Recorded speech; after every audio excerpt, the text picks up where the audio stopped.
Assalomu alaykum barchaga, xayrli kun. Bugungi kunimiz Alloh taolo barchaga xayrli, barakatli qilsin. Xo'p, ko'pchilik so'rayotgan savollardan biri Moskvaga uchayotganda qaysi aeroport yaxshiroq bo'lyapti, tekshiruv kamroq, proverkalarsiz degan savolni jo'natishyapti.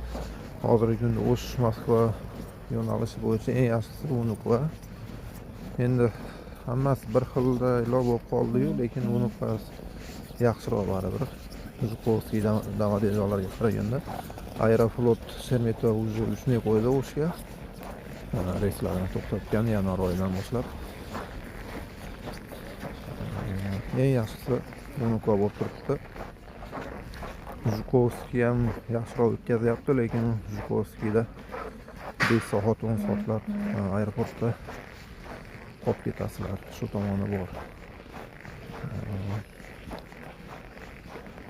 Kelishdan oldin telefoninglarni bir qator tekshirib, islomiy video suratlar bo'lsa, bo'lsa eng yaxshisi o'chirib qo'yganinglar, o'chirib tozalab qo'yganinglar yaxshi. Shu bitta video suratda deb ham qaytib ketganlar bo'lyapti.